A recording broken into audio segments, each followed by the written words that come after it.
Good morning, everybody. Can you guys see me? Hear me? Hold on. Yes, we do. Excellent. Okay, there's my camera. Well, first of all, thank you very much for being here this morning. As you know, and if you don't know, my name is Salvador Paredes. I'm the CEO and founder of a company called SoftwareCraft.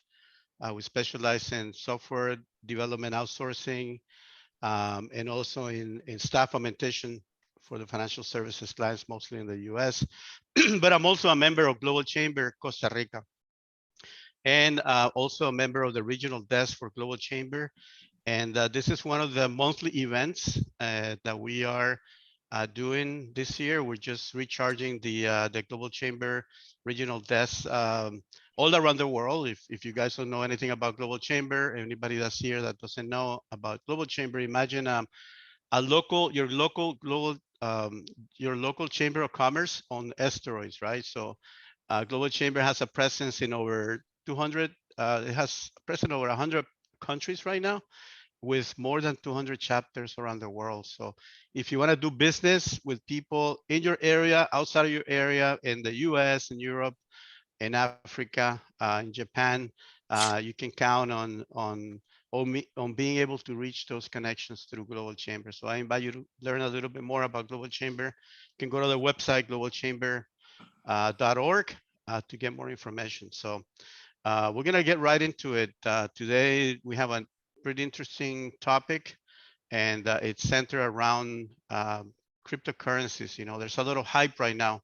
And I think it's been for the past few years, more recently because the prices of Bitcoin has gone down, or cryptocurrencies in general, right? But it's if you're, and I've been in the trading side for many years, you know that it's the only fixed thing, or the only thing that is for sure, is that prices are going to go up and down. So we're not going to focus on that right now. This is not a theme that we're not going to be covering, the theme of trading cryptocurrencies, but more importantly, we're going to talk a little bit about the aspect of crypto mining. And we have an expert here with us, Eduardo Kopper, that I'm going to introduce shortly. And we are also going to get the, as you know, Salvador established cryptocurrencies as legal tender. And we have Frank Sandoval from El Salvador. And Frank is going to tell you his story. But he's going to give us a perspective of the implementation of Bitcoin or cryptocurrencies in El Salvador as legal tenders. So it should be pretty interesting. Thanks to everybody else that's here right now and that's going to be joining, I'm sure many more. Larry, Elliot, thank you very much for attending. And so this presentation is being recorded. It's going to be rebroadcasted. It's going to be shared in social media. So let me introduce to you Eduardo Kopper from Costa Rica. Eduardo, it's a pioneer in the area of hydroelectric power, specifically for crypto miners. So I'm going to let him tell us his story, Eduardo. If you want to talk a little bit about yourself, you know, your background, and how you came about on this arena of on the crypto mining side, especially out of Costa Rica, which is a country and this is one of the reasons why we're doing this. There's not a lot of support from the governments and support from financial institutions yet, right? As in other countries, but I think that's slowly going to be changing. But tell us a little bit about what you've done and your background, and we're super interested in knowing your story, Eduardo. And thanks for being here, by the way. Thank you, Albert. Good morning to everybody, and thanks for inviting me. Delighted to tell at least part of the story. I'm not sure still if it has a happy ending. That's still to be seen. But it's been an interesting story. Let's see. I've been in energy for over 30 years, mostly hydro. I own 3 hydroelectric power plants in Costa Rica. Costa Rica, very renowned for its green, sustainable attitude towards everything, very environmentally conscious. For the last 5 years, 98% of Costa Rica's electricity comes from renewable energies. So it's a country that's very proud of it. However, because of COVID, we fell into the COVID crisis. The economy dropped. And as the economy drops, the demand for electricity drops. The demand for energy, demand for electricity is directly correlated to the growth, to the economic growth of the country. So as a country grows, it needs more electricity. As the country decreases, it actually has a surplus of energy. Costa Rica doesn't have an open energy market. It's a closed monopoly, government controlled. So it's actually the only country still in the American continent that it's not an open energy market. What that ended up happening was that in the midst of 2020, by the end of 2020, in the midst of the pandemic with COVID, our economy fell dramatically in the country. And then the utility company, which is government controlled, as I said, decided not to renew our power purchasing agreements, our PPAs, or in other words, not to buy more energy from us. We were actually the first hydropower plant to go off and decommissioned. So it was like a big issue because we had been at it for 30 years. And then it became the question, what it is then we should do with our electricity. We asked our government to allow us to export our energy to our neighboring countries. If Costa Rica didn't want the electricity, allow us to ship it to Nicaragua or export it to Panama or the rest of Central America. There's actually a connection to the other countries. And they said, no, we'll not allow you to. Government monopoly will not allow the exportation of energy. Okay, so allow us to sell it to other utility companies, to which they also said, no, well, allow us to sell it to a neighboring, one of our neighbors, large consumers. And they said, no. Okay, so we were basically stuck. We have a lot of energy, but we're not able to do nothing with it. And that went on for about 6 to 8 months. We got decommissioned all 3 of our facilities, trying to not lay off all of our employees and seeking for a solution. And this is where I think the story turns interesting. Well, somebody over a gin tonic, somebody told me, have you thought about Bitcoin? And I said, no, that's a Ponzi scheme. That's a millennium crazy idea. I don't believe in that. And then he replied and said, well, why don't you look more into it? It may be a solution for your energy problem. So I started reading by Feb 2021. I really went into YouTube and internet, and read and videoed everything I could, and understood that Bitcoin was being highly criticized for utilizing too much energy and probably even the wrong type of energy. So that's where I said, well, wait a second, that's exactly what I have. And I have excess of the good energy. So I started, actually bought 2 machines, set it up in my house, in my garage, and plugged them in, made a lot of noise, a lot of hot air coming out. And I had no idea what those machines were doing. But a month later, I made a wire transfer in a US bank and then had a wire transfer to a Costa Rican bank. And I went to the ATM and actually the $2 came out of the machine. So as doubtful as I began with the Bitcoin and the crypto mining idea, I said, Jesus Christ, these are money-making machines. And they do consume a lot of power. My electric bill in my house went up like crazy for that month. So it obviously lit up and said, okay, let's give it a shot. A year later, we became the largest crypto mining center in Central America. We right now have over 700 machines mining, and we're only 50% our capacity. All of our 3 hydropower plants have been restarted, and we are not selling anything to the grid. We are actually buying electricity from the utility company right now. So I guess what we figured is that via technology, we were able to take that energy that was excess unutilized energy and turn it into bits, zeros and ones, and export it via internet and get the benefits of it back into the country. So politically, now imagine what the statement was in the headlines of the local media, saying, well, the government didn't allow us, the government didn't want it, but thanks to technology, we figured out a way of turning that energy into zeros and ones and getting it out of the country. So I guess part of the message was yes, technology is indeed changing, taking us out of the box in a very, very traditional industry like energy generation. Again, we had been at it for 30 years, doing the same every day. Nothing changed. Now we took a dramatic 180-degree turnaround and turned something. How do you export energy?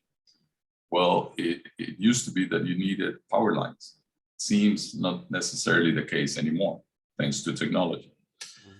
But even more, when you go even more virtual than that, I had the president of the utility company call me up immediately after we announced our launch and say, Jesus Christ, I never thought you could store energy in a Bitcoin. I said, I hadn't thought of it myself. And I said, of course, you had runaway water, unutilized energy, and you converted that into zeros and ones. You keep it in a wallet, and whenever it is we need energy, we'll use those Bitcoins to buy energy and buy it back.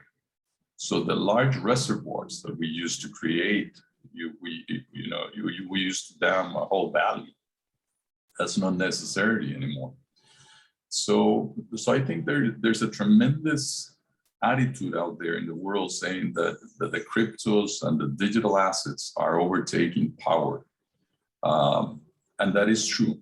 To create a digital asset, as we're doing it nowadays, you require lots of energy, computational power. However, because that's the only raw material utilized, the only thing a computer needs is electricity. The only competitive advantage that one miner may seek versus another miner is the price of electricity.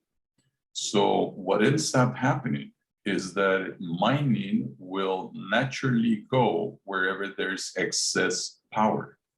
Mm-hmm. If I were to build a new hydropower plant today to mine, it wouldn't be competitive at all. It's way too expensive.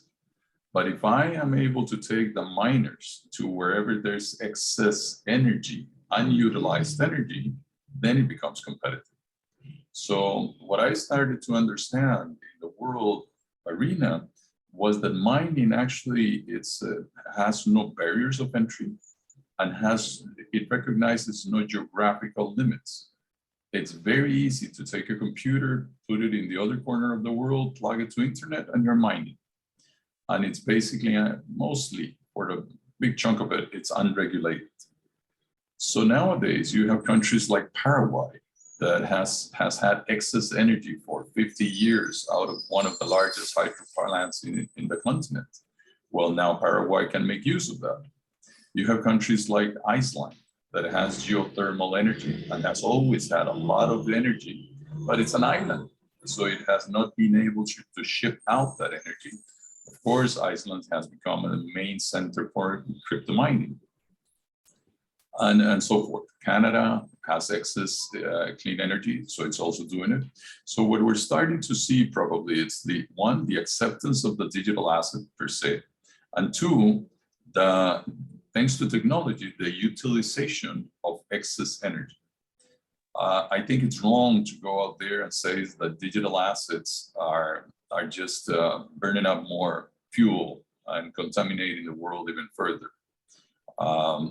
So there's a strong movement nowadays in the mining world to try to certify and recognize those green digital assets versus the non-green digital assets. There are some digital assets out there that would not go green. Obviously, those of us that are in the green side are trying to brand it, staple them, stamp them as green. The more and more we evolve forward, it seems, the more the digital asset will be accepted as an investment tool, as a currency, as a transformation tool. And essentially, one has to focus not on Bitcoin per se. Bitcoin has become very famous. It is the #1 digital currency, perhaps.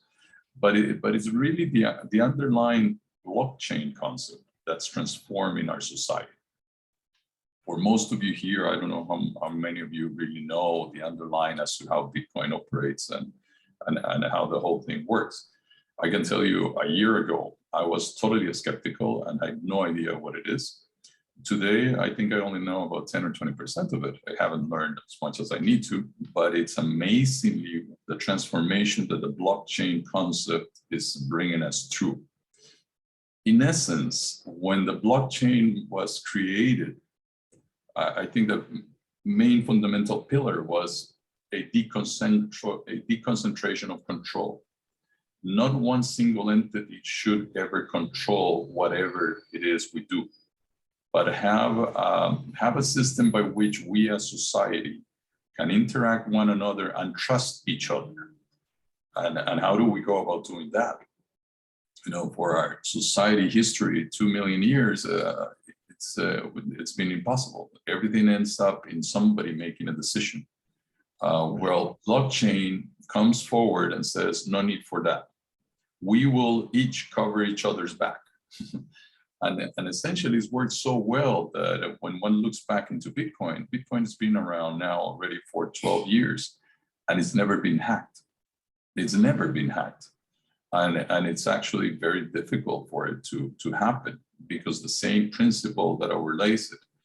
To make a decision in Bitcoin, where is Bitcoin based? Where is it located? Where is it geographically? Who regulates it? Well, none of that. So I think just as we saw Internet 1 come about and give us a lot of information, then we saw Internet 2 come about and give us a lot of interaction and people now taking pictures of their food and sending it around. I think Internet 3 has to come about by giving us confidence in one another, by giving us a society by which we can all live and trust what it is we do. And that's fundamental. I think that's the main principle. And because of that self-controlling, non-regulated attitude, then there's a lot of gray area with respect to those regulated. You know, the particular or the most evident case, it's Bitcoin and the banking industry. Banking industry being one of the most regulated industries in our society. Of course, central banks want control and they want to decide if the US dollar should or should not have inflation. And here comes about a currency or Bitcoin saying no control. There's no way no one can create inflation with Bitcoin. There's no way no one can print more Bitcoins. So obviously it's a challenge between the regulated society that we've developed ourselves into in the last 200 years versus a non-regulated but self-controlled society where nobody really dictates the rules. They're already set. I think the society transformation that this little technological breakthrough is bringing about is dramatic. And this is just the beginning of something very big and very good for really humankind. That's what I've learned only in a year's time. I'm sure 10 years from now, the conversation will be dramatically different. And that's good for our kids and generations to come. Thank you, Albert. Excellent, Eduardo. And I think you touched on many different points. As you were talking, I'm like the first concept of excess energy. I don't think many people realize how that works, because hey, you pay your electric bills every month. If there's excess energy, how come I'm not utilizing that, right? And maybe lower the cost of electricity. So I think that analogy that you did of we have excess energy, right? And we're gonna convert it, to something else now. We're gonna digitalize that excess energy basically into a Bitcoin, into a digital asset. And so that's a pretty interesting concept. I didn't think about that in that way. And then obviously, yes, I mean the blockchain, the technology, which is part of the things that I'm passionate about. I encourage everybody to read more about what blockchain is and what digital currencies are. It is in its infancy, I think, and I think it's going to change everybody's life, regardless of the political, what you hear on the news, and the people that are trading it, and how they're making money, how they're not making money, how it's being used for other things. But it is the foundation of many digital assets like NFTs, for example, that are becoming more and more prevailing and popular right now. Basically, that's going to be for another topic, though, another day. But I think, Eduardo, you hit it on on point with the concept of, hey, let's pivot, let's change, right? And that's a message for everybody, not necessarily just on Bitcoin, right? If you have if you're running a business and you're running it for a long time, um, you eventually going to have to change and pivot, and it's very difficult to do that. And sometimes you're forced to do that, like in the case, in your case, they said, hey, we're shutting down your power plants. But I think it's a lesson for everybody in whatever business they are. Now, I have a quick question for you, Eduardo, in regards to Costa Rica, um, and the acceptance of Bitcoin digital assets. I know the banks are really not very kind to electronic transactions that involve cryptocurrencies. I remember a few years ago being in a conference in Costa Rica, and people saying, hey, when you deposit your money, don't put in the memo that it's cryptocurrency, because who knows what's going to happen to your funds. Has any of that changed in the country in terms of banks being accepting of Bitcoin or digital currencies, cryptocurrencies? It's a great question. I think society has to go through the change for it to happen. Again, it's deregulated industry like Bitcoin versus highly regulated like a bank. Yes, I mean, when my hydros were fully decommissioned and totally halted, I owed the bank quite a few $1 million. So I approached the bank CEO and say, dude, here are my plans. There's nothing I can do. And it was actually the banker who said, not despair, let's breathe, let's take some time and figure out a solution. There's gotta be a solution. Never give up. I said, okay. So he gave me 6 months, say, let's reconvene in 6 months' time and see what we can come about. And then I came back 2 months later and said, Bitcoin, let's do Bitcoin.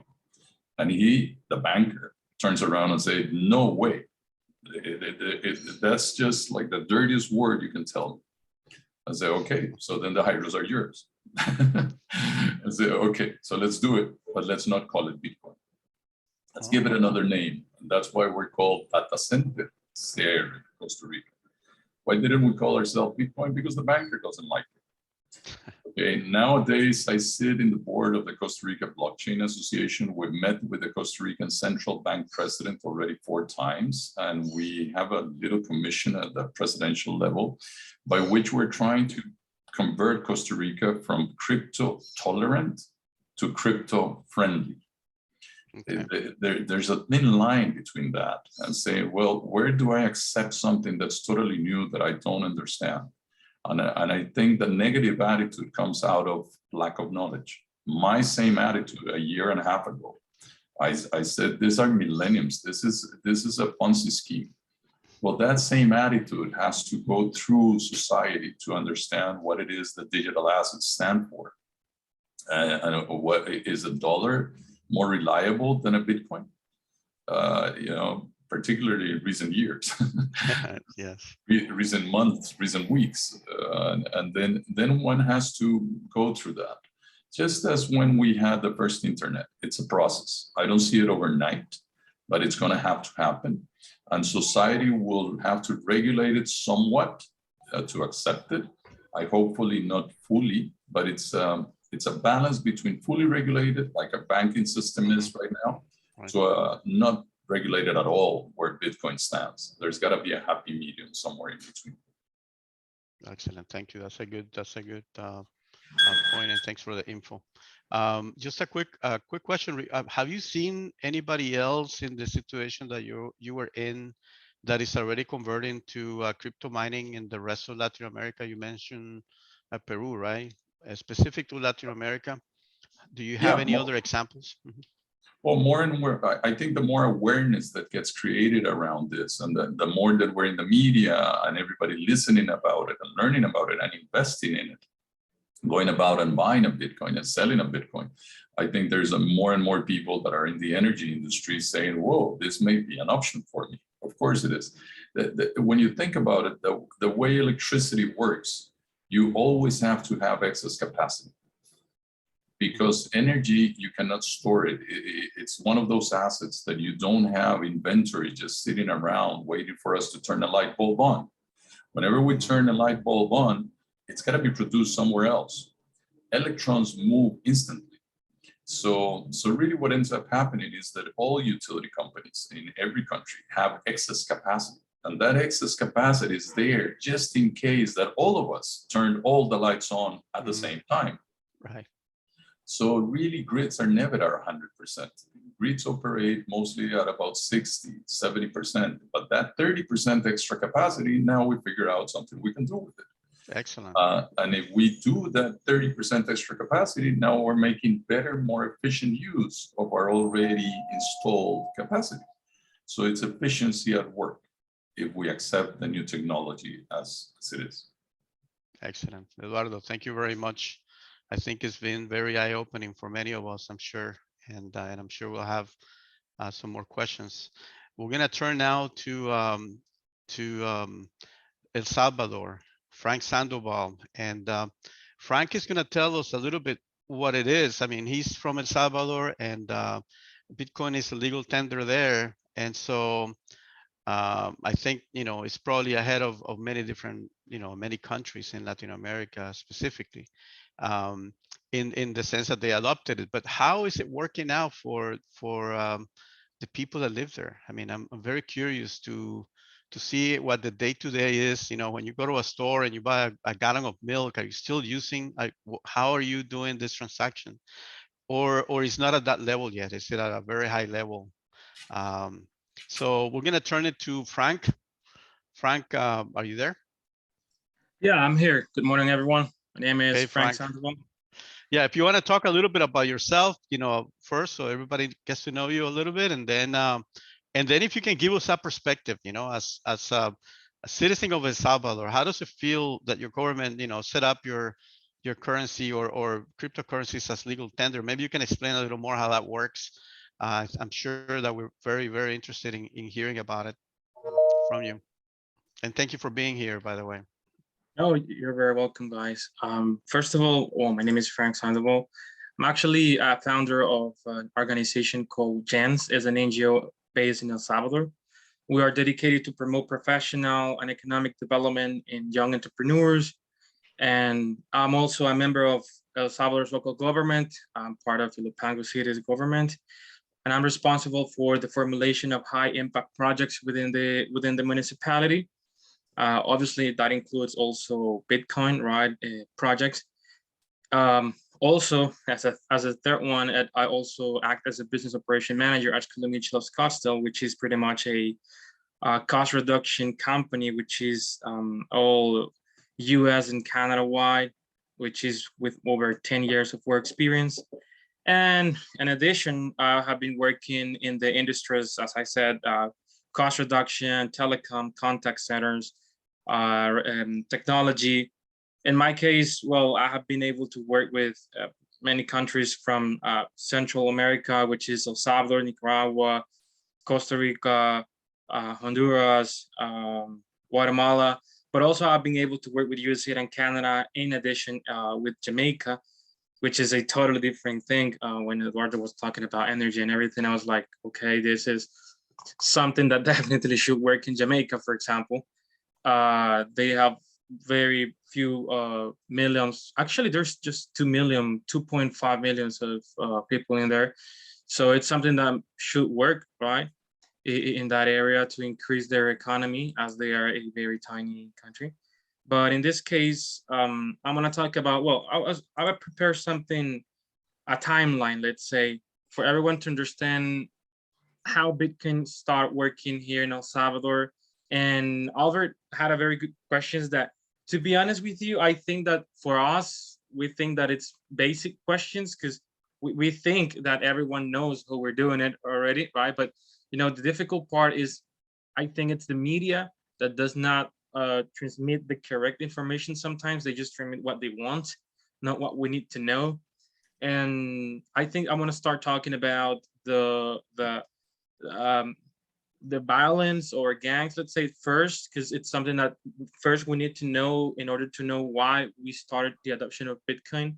And pretty much was because El Salvador has been well known in worldwide, because we have been like the country that has the most violence in all the you know, not just the region, all the world supposedly, but to be honest with you, as a Salvadorian living in El Salvador, right, and having contact with other people all over the world, um, it's not like that. Actually, we think US it's more dangerous and has more balance than in El Salvador. I mean, if you look at the statistics, they have more serial killers per capita.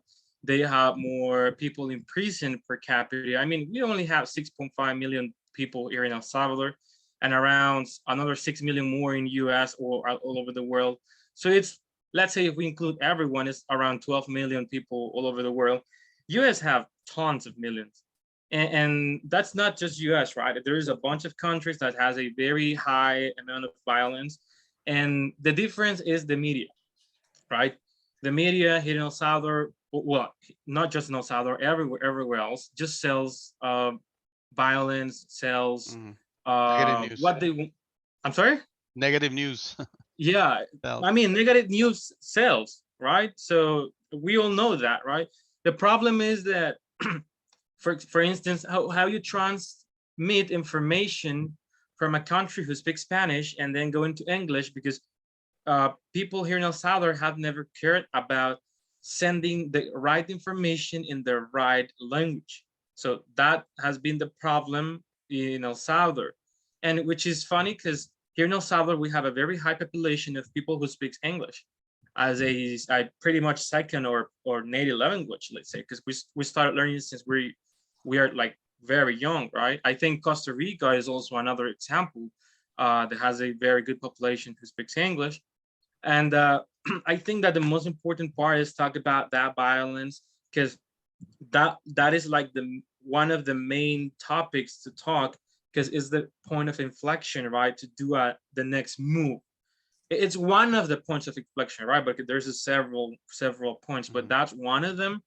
And the second one that I can mention is pandemics, right? COVID-19, it's something that also added some point of inflection to go into the next level and check what we wanted to do. Also, if you didn't know, right, we have a very good depth with the IMF, and I mean, there is a lot of little things that here in El Salvador are like a troublemaker, right, that we needed to fix, right? Nowadays, you're able to check more news in English because, you know, nowadays the government it's trying to use the language for everyone all over the world who speaks whatever the language speaks, knows more about the country, not just because we're fixing the violence, right, or the problem with violence, is because we want you to know how good El Salvador is to invest, which is important, right? And in the case of Bitcoin, it was announced in the Latin American Bitcoin Blockchain Conference, which it was called LabitConf, back in 2021.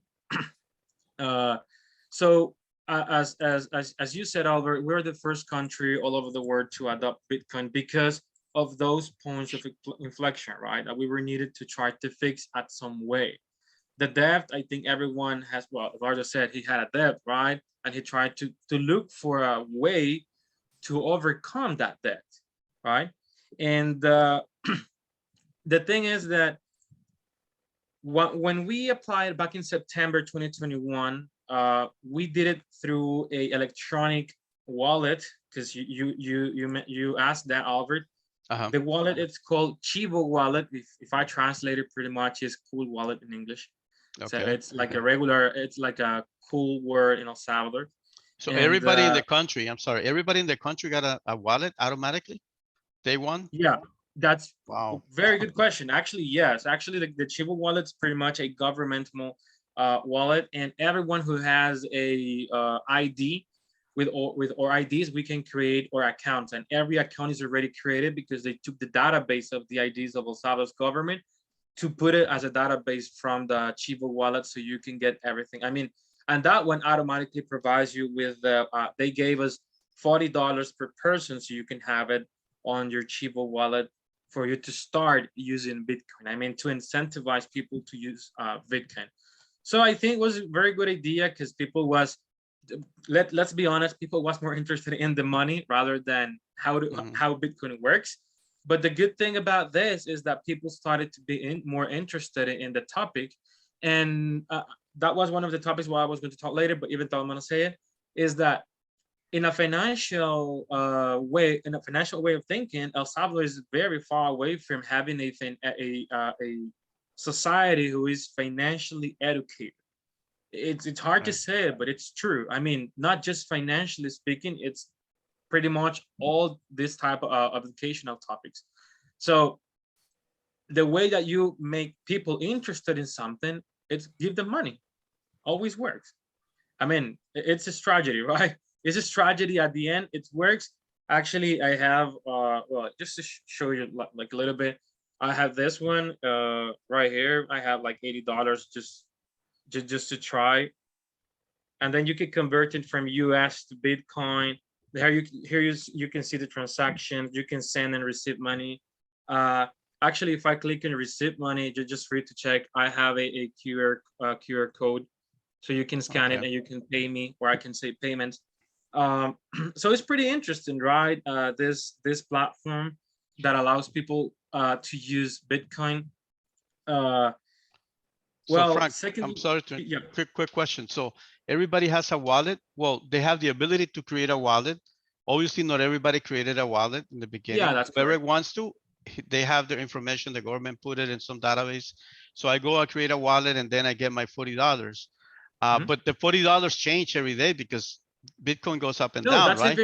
Actually, the $40 were given in dollars. Oh, okay. So in fiat currency, in the dollars. Yeah, they were given in dollars, okay, right? Okay. So as an incentive for them to do that. Yeah. The thing, I mean, also was a strategy, right? Because if you put it in dollars, that will never change. So when the people get the $40, it's gonna be $40.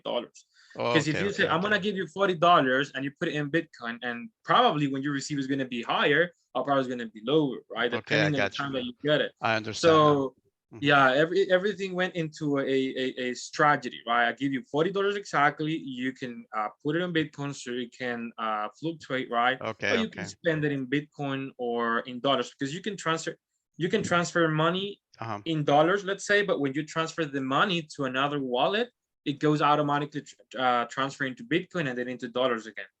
Gotcha. So it's a double transaction, let's say. I see. I see.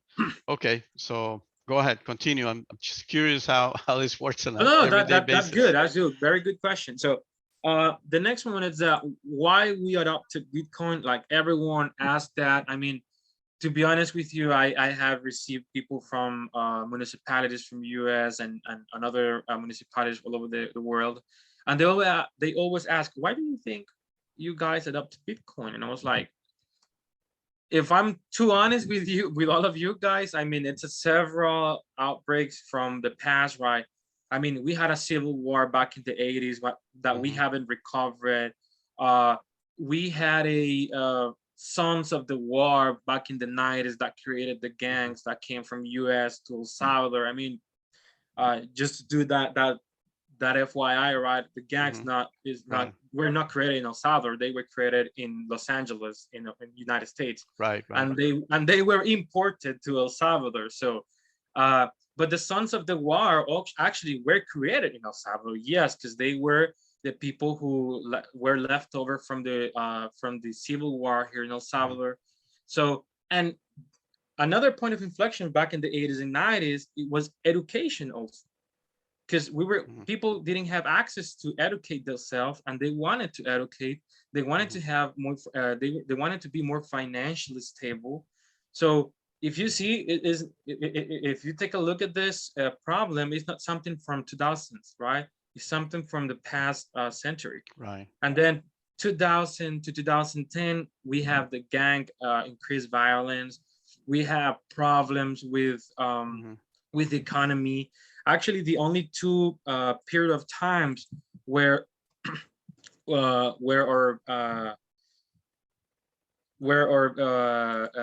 economy was great was between 2000 and 2010. The only 2 years that we had an increase in our economy. The other one, when we had a decrease, that was in the 1980s, right? Because it was the Civil War back in the days. And also in pandemics in 2020. That's the funny thing, because in pandemic we had a decrease and then we have an increase, right? And that was because of the pandemic, the way of the president handles the pandemics in some way, right? So Frank, Yeah. sorry to interrupt. So Yeah. basically, I mean, there's going to be many different reasons, right, why the government implemented Bitcoin as a legal tender, and you know, who knows, political reasons, maybe the background that you're talking about, describing it. The reality is that it's there. I mean, it's been Yeah. implemented since last year, right? So Yeah. maybe, you know, if you can, you know, to wrap up a little bit already, if you can tell us how is that affecting your day to day? How is that affecting you, Frank Sandoval, or, you know, your family or your friends? Are they more savvy? Well, are they more savvy on the technology because, you know, they have an incentive, like you said, the money? But how is this affecting? I mean, you go to the supermarket and you buy a gallon of milk.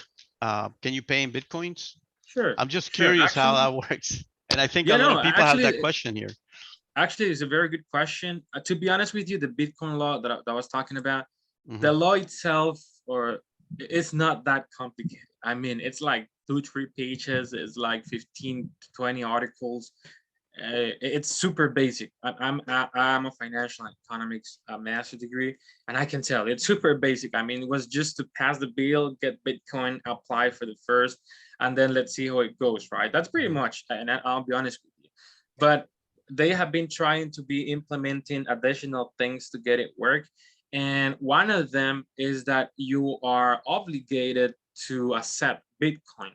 So you need to have your cash a payment, right? You need to have credit card, debit card payment with a POS system, but you also need to have a additional machine so you can get Bitcoin, right?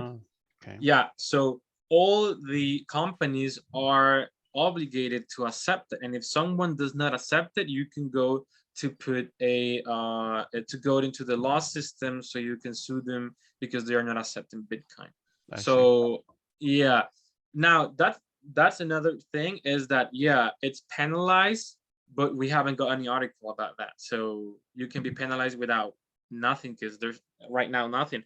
So as I tell you, right, they have been working over the path, but they were trying to fix every issue now and then, right? So it works correctly.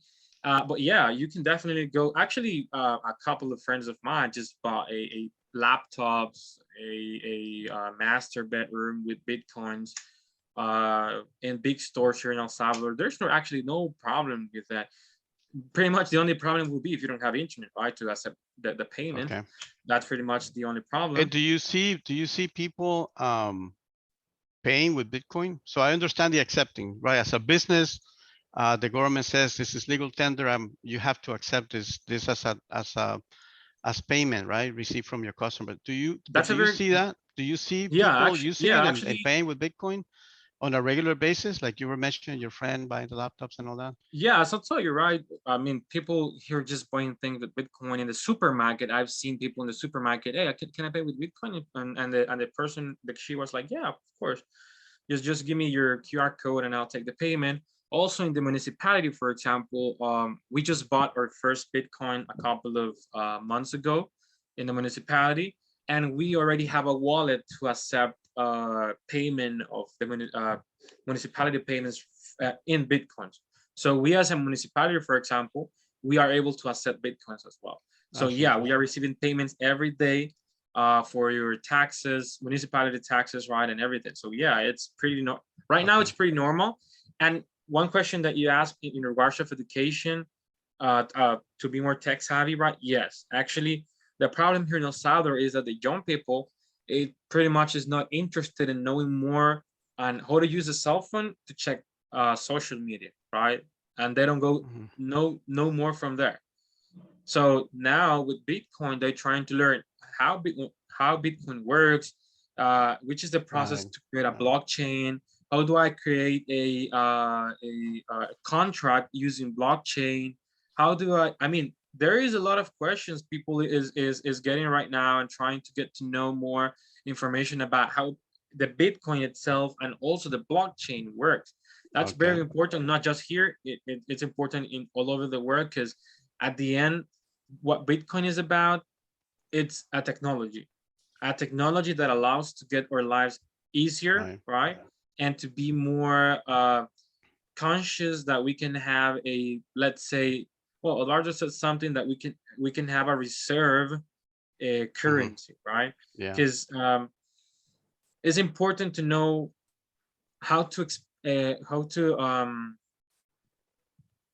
use the money, right? But it's more important how to use creative ways to get more money. Bitcoin is one of those ways, right? I see. And just to mention one thing, you ask what El Salvador has got from this implementation. Pretty much, well, the president has announced 2021, announced Bitcoin City. I don't know if everyone heard about that one, the Bitcoin City. It's a project that they will implement in the south of the country, which will have residential, commercial areas, services, entertainment, restaurants, sports, an airport, a port, a train system, and pretty much, and we go into a subject right now. Pretty much, they're going to build it nearby a volcano called Conchagua to generate geothermal energy. Oh, I mean, interesting. the interesting thing about this, because we're talking about crypto mining, right, is that the city is going to be built next to the volcano, and the volcano we're going to have a geothermal energy plant, which pretty much is clean energy, right, to help to power up the city. And also important thing is the crypto mining, or in this case, Bitcoin mining, if we want to say, right? Excellent. Which is going to have any type of taxes. It's just going to have the VAT, which is the value added tax. And how is going to be possible? Pretty much El Salvador is going to provide the land, public infrastructure, will give incentives to attract investors. Also, we'll create volcano bonds. So you will be able to buy those bonds, right? So the city will, in which with the ones that the city will be created. And also, so they're gonna sell bonds, like bonds, yeah, like they're municipal bonds to create a city. Yeah, they're gonna sell bonds, but gonna be based on Bitcoin, right? And obviously, what is gonna back up the bond is that it's gonna be based on geothermal energy, right? So that energy is gonna be used to create Bitcoin, and also to be that energy is gonna be sold, right? So we can pay, right, or money back. Excellent. Those volcano bonds will be available around, supposedly, right, back in September. And the issuer will be a company which is pretty much on the majority shareholding is pretty much the government. And the bonds will be around $500 million, just for you to know, in the case you're interested, right? And pretty much what we have obtained from Bitcoin as a society, right, because it's important, is that we have obtained numerous donations in Bitcoin. For example, we receive a donation equivalent of 1 Bitcoin to benefit a children's hospital back in last year, and we're gonna make or remodeling 20 educational centers, and also we already finalized a pet hospital called Chivo Pets, and yeah, definitely we're getting things from Bitcoin. And in addition of your initial question, we do have ATMs. We have Atenas ATM, and we have Chivo Wallet ATMs here in El Salvador. Excellent. So you definitely can come and spend that money. Also, Frank, thank you. Thank you very much for that was my all question. that information. Yeah, thank you for all that information. So I wanted to wrap up a little bit, and it's been an interesting conversation. Eduardo, a lot of information. Frank, I think we get a better understanding of how the people of El Salvador are dealing with this implementation of Bitcoin as a tender, as a legal tender. And it's true, some of the things you said, I've seen it where that culture of investing and trading, even in traditional assets like stocks and futures, options, is not very common, unfortunately, in Latin America. So it's something that I think, governments in the end are going to have to step in, or maybe the private sector can set up some training and education on the technology, and maybe on how to use it and how to trade, how to invest. I mean, I saw that very prevailing in Costa Rica when I was there. So I think it's time to wrap up, but before I do that, I know there were several people that were interested in crypto mining. or they are already doing some crypto mining, like Barry. If you, it would be great if you and Eduardo maybe hook up and understand, because Eduardo is telling me that there's people from several different countries that are already using his data center. So maybe Eduardo, if you can maybe just a minute to explain how that works. Anybody that's interested in doing that, that would be awesome. And if anybody has any questions. Sure, delighted, Albert. Basically, what we offer is the hosted service. You send us the computer, or even we buy it for you. We've signed a rental agreement, and the agreement includes electricity, internet, and our basic maintenance service and insurance for your machine. But you own the machine.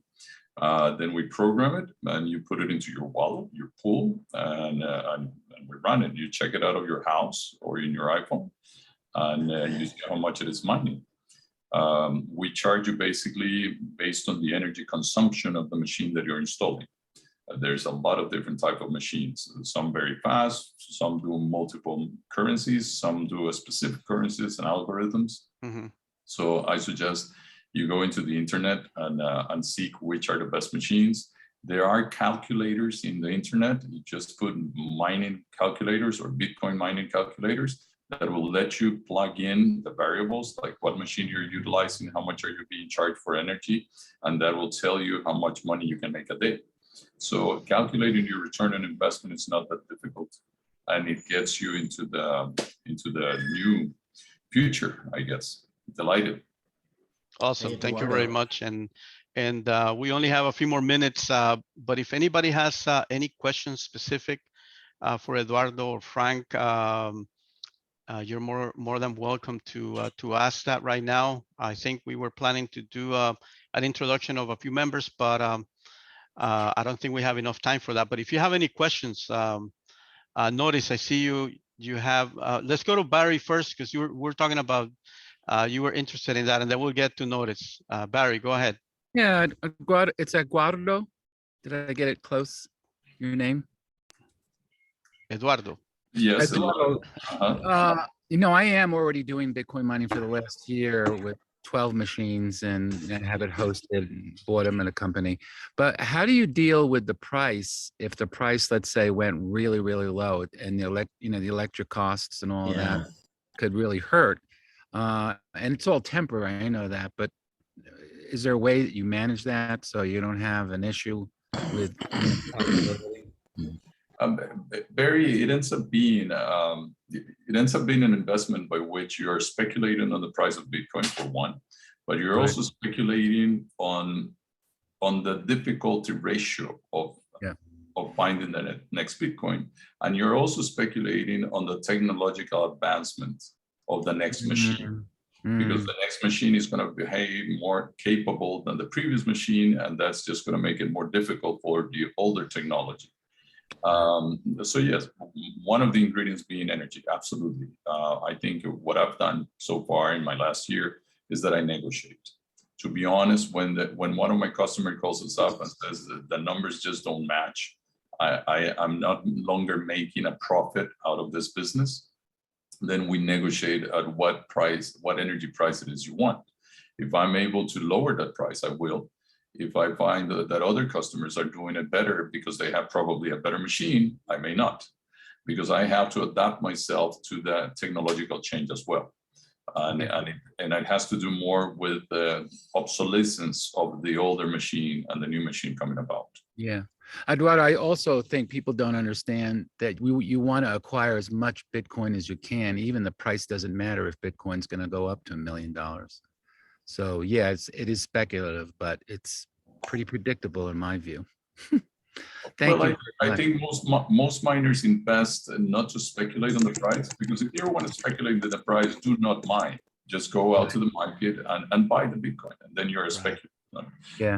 I think my traditional customer, the miner, is looking at it on a very long-term perspective as the only secure finite asset that we presently can put our hands on and be confident that it will be there. So most miners are in the business for the long term. Whatever it is I mine, I hold. So Yeah. it's a mine and hold attitude, and hopefully, 10 years from now, 20 years from now, they're worth a lot more than we ever thought. Yeah, and that's my attitude. It's great. Thank you very much for what you're doing and how you thought through this whole thing. Excellent. Great. Thank you. Delighted. Glad you guys connected. Norris? Thank you, Albert. Greetings to all. And I, by the way, I will appreciate, Eduardo, when you can share your links just to get to you and also just to find how to get related with you. And I have two questions, Eduardo. The last meeting up from LatAm, I spoke about green energies, but mainly with hydrogen green. In Costa Rica, there is a project, and from I heard from you, I think it's only from ICE, right? That project. Okay, yeah, I've been involved with hydrogen also since 10 years ago. I was a hydrogen fan 12 years ago, Norris. I can tell you, yes, there is a strong government project to convert excess energy in Costa Rica into hydrogen, basically because we want to become non-fossil fuel dependent. We want to take buses and trucks into hydrogen. And that's very enthusiastic and very in the line that Costa Rica has always gone, very environmental. To be honest, on a personal basis, I don't think we're there yet. When you run the numbers to convert electricity into hydrogen and hydrogen back into electricity, those two conversions turn out to be very expensive. So for hydrogen to work, you need to have very, very cheap electricity to begin with. So unless we have subsidies of some sort, I don't think it will economically fly. The intention is good, the technology is there, but the numbers ain't. So at this point, Costa Rica government's going for it basically because there's a European grant. The European community sent us a bit of money, and that should get us started. But should the private sector go into it and make a profit out of it, I don't think it'll happen, not yet. We're still early on time. Excellent. Got it. Very Thank good you. info. And second question, fast, a quick thing, Albert. I know the time. Yeah. Your company only operates in Costa Rica, right? Or you are willing to do outside of Costa Rica? Where? I'm sorry, didn't get the question. Your operation. I mean, your company only operate in Costa Rica or outside of Costa Rica? You're looking for customers inside of Costa Rica or outside of Costa Rica? Actually, in this case, Norris, it's nice because it's you want to take your mining machines wherever the energy is cheapest. So rather than going out of Costa Rica, you bring your machines to my hydropower plant right on site. I mean, right where the turbine is turning around water, only 50 meters away, we're mining cryptos because you want to come where the energy is cheapest. So we have customers from all Latin America now. We're even starting to get customers from Europe, but they send us the equipment. We bring it through customs or we buy it for them, and then we install it in our facilities. Excellent. So Great. basically, Thank anybody you. anybody Please remotely. Put Thank you. your contacts there. Then if someone is interested outside and inside of Costa Rica, it would be great. Thank you. Sorry, Albert. That's okay. All right, I think we're running out of time. Save the chat, right? In the chat, there's a lot of information. Eduardo just shared the website for the company. So save your chat. You know how you can do that? Just click on the little three dots and then save chat. That way you have all the information from today's session. And I think we don't have a lot of time. I just wanted to give the word to Cesar or Doug. If you guys want to say anything to close, we have 1 minute. Thank you, Albert. Doug, do you want to say something? Oh, I'm good. Go ahead, Cesar. Okay, so thanks, Albert, for taking the leads in this month, LatAm Meetup, and special thanks to Eduardo and Frank for their time. I think it's been an interesting topic. As you mentioned, Albert, we're doing this meetup monthly, one in Spanish and then one in English, covering different topics about industry or country, regional topics, but focused in Latin America, of course. So we invite you to join us next month. We're gonna have Stephen Ander, who joined us here today, leading the conversation with women entrepreneurs in Latin America. So again, thanks, Eduardo. Thanks, Frank. It's been a pleasure. It's been very interesting information, and thank you, Albert, for taking the lead. Hey, thanks everybody, and thanks Eduardo, everybody that attended, and hope you have a great day today. Thank you. Enjoy your day. Take care. See you, everybody. Bye-bye. Thank you, everybody.